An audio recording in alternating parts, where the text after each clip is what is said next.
This story has a titanic twist. Wait for it. आपको लगता है कि अमेरिका का पैसा, the mighty US dollar, is controlled by the US government, right? But what if I tell you दुनिया का सबसे powerful central bank, the Federal Reserve, is not even fully government owned? ये कहानी शुरू होती है 1907 के फाइनेंशियल पैनिक से। बैंक्स कोलैप्स हुए, स्टॉक मार्केट्स 50% से ज्यादा गिर गए और लोगों का पैसा डूब गया। गवर्नमेंट कुछ नहीं कर पाई क्योंकि उस टाइम कोई सेंट्रल अथॉरिटी नहीं थी क्रेडिट को स्टेबलाइज करने के लिए। Then one person steps in, who?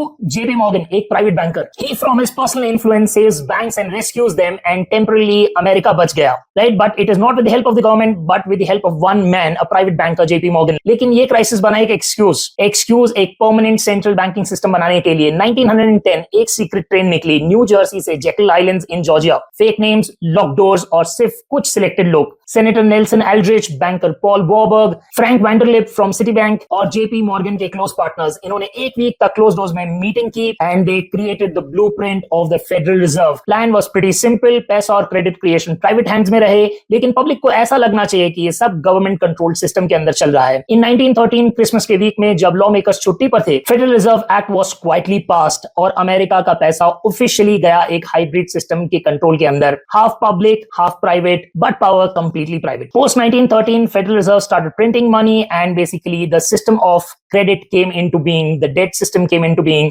और फिर आया था 1971 the Nixon shock and the gold standard was completely removed and अब dollar was only backed by trust. Result 1913 के अंदर अगर हम चेक करेंगे तो US debt was 2.9 billion dollars and today it is close to 35 trillion dollars as I am speaking. और अब आता है सबसे मिस्टीरियस पार्ट। कहते हैं जिन रिचेस्ट लोगों ने फेडरल रिजर्व क्रिएशन को ओपोज किया था वो सब टाइटैनिक पर सवार थे। John Jacob Astor, Benjamin Guggenheim और आइसोडोर स्ट्रॉस सब प्राइवेट सेंट्रल बैंक के अगेंस्ट थे और सब टाइटैनिक पे एक साथ डूब के मर गए। और गेस करो, जेपी मॉर्गन जिन्होंने जेकल आइलैंड मीटिंग को लीड किया था, उन्होंने अपनी टाइटैनिक की ट्रिप लास्ट मिनट में कैंसिल कर दी, reportedly due to illness.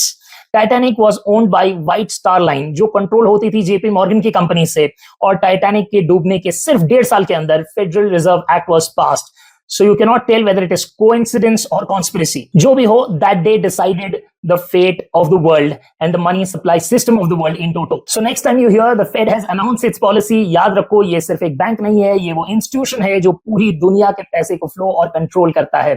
For such interesting facts, follow for more.